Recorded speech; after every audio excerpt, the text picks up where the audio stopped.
Wow. Another game, another win, another domination. Yeah, I got some new credits.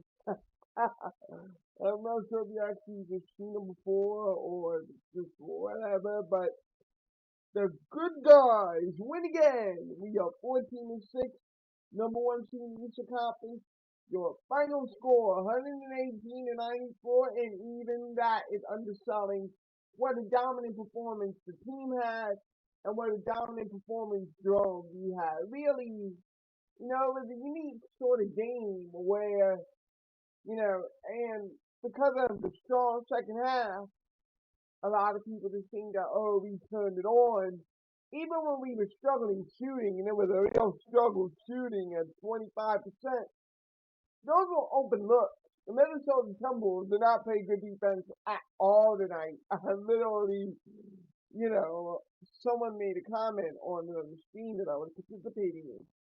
Joel Embiid had no turnovers. Ben Simmons only had one turnover, 26 minutes to play. Really, it was the ability to get all your starters rest. Ben Simmons, 26 minutes. Seth Curry, 25 minutes, 4% from the field, 2 for 3 for 3. So Seth Curry, he got himself good looks, good opportunities. And, it's nice to see him bounce back. Obviously, the coronavirus is it's something else, and because of the whole viral loads and whatnot, you don't know if you ever had it or don't have it or whatever. Cross my fingers. I haven't even had so much as a cold yet, but whatever. And if I didn't feel anything, that's good too. you know. But I can just imagine that it's a very difficult thing to come back from. So to come back from that, hit some shots to Seth Curry, I think that's great for him. Danny Green did his thing, which is to say he existed tonight. 2 steals, 1 block. Minnesota, I didn't see too many screens. And even if I did, let's talk about how Anthony Edwards is a bust already for no more no more pick.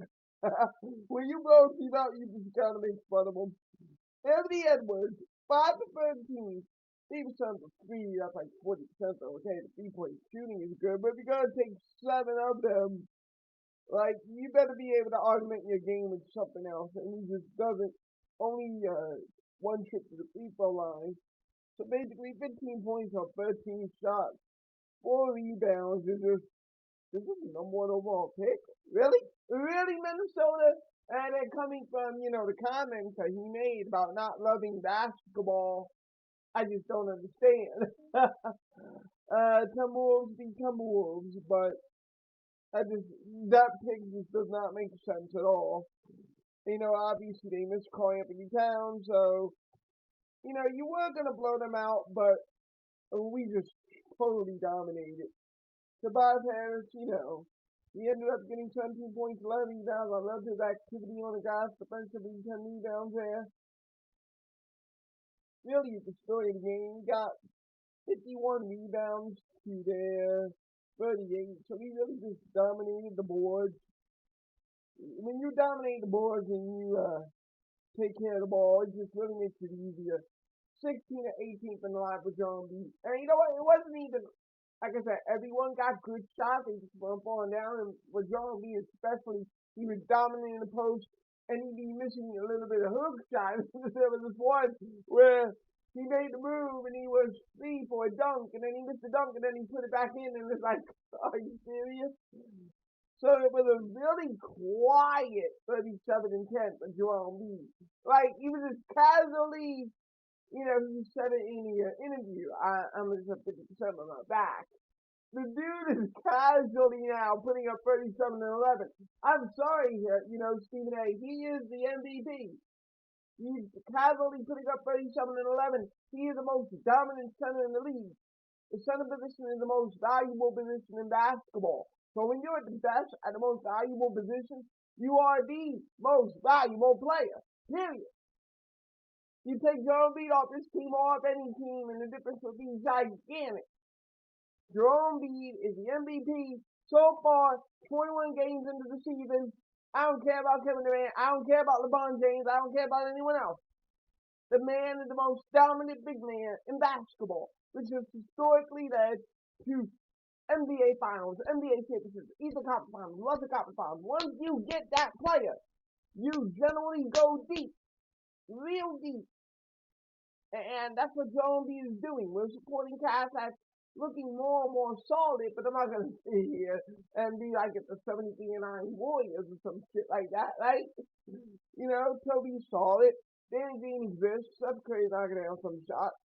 And this is the fourth straight game of Ben Simmons' 2 or less turnovers. If Ben Simmons is going to play this Rondo, I'm not going to be a major ball user type role. He has to do that without turning the ball over.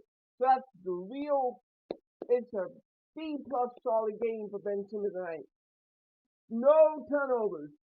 Like, we live with who he is now. We live with the reality of who he is, not the dream of what we ever wanted him to be. And in that context, only 1 turnover. I'm very thankful for what Ben did in 26 minutes in the blowout. Not bad. It wasn't even much to analyze. Tyreek Maxey came off the bench for 10 minutes, 3 for 5, 8 points. Matisse Thybulle, he had 3 steals and 2 blocks. He was all over the place defensively.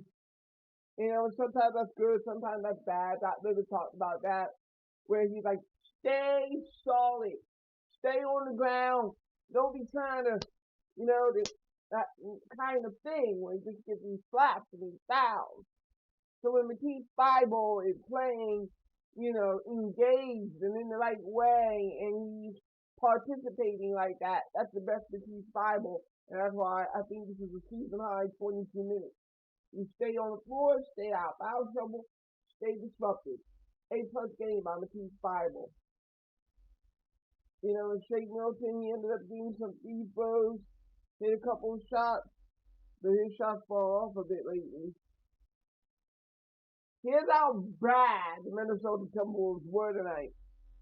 Furkan Korkmaz played 28 minutes and was a +9 and even got 2 steals. That's how bad the Timberwolves talent was.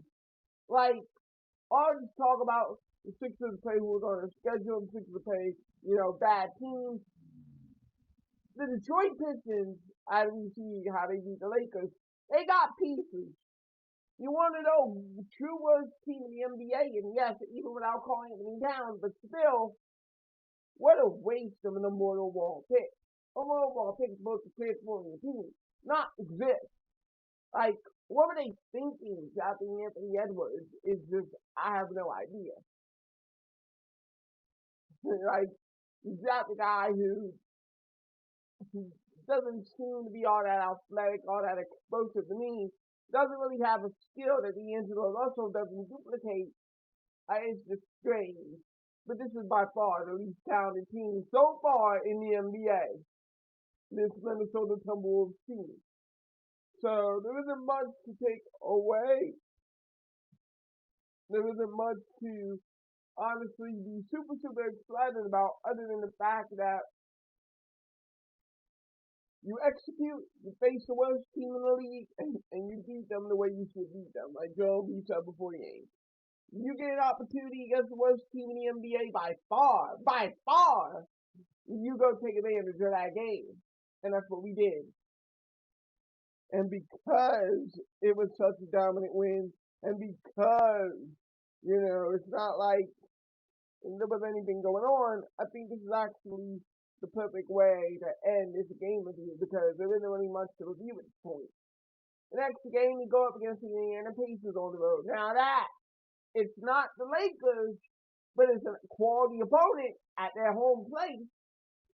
And that's a different type of test for the Sixers team. I think they can pass it. I think they have proven enough. They have played enough. The Knicks are like 500 now. So even the Knicks could be said to be a quality game on the level of the Pacers. So you play Knicks at Knicks, comfortably beat Knicks. I think they can take this Pacer team. I think they can. I think they can go to 15-6. We're just going up. We're skyrocketing. We're going to be the number 1 team in the NBA. It will be us as the number 1 seed this year, not the Milwaukee Bucks. And I want us to shoot for even more than number 1 in the East. At this point, number 1 in the conference. I want to be in that discussion. When's the last time the Sixers were the number one team in the entire association? Now that's something like that. Home court throughout the entire NBA playoffs.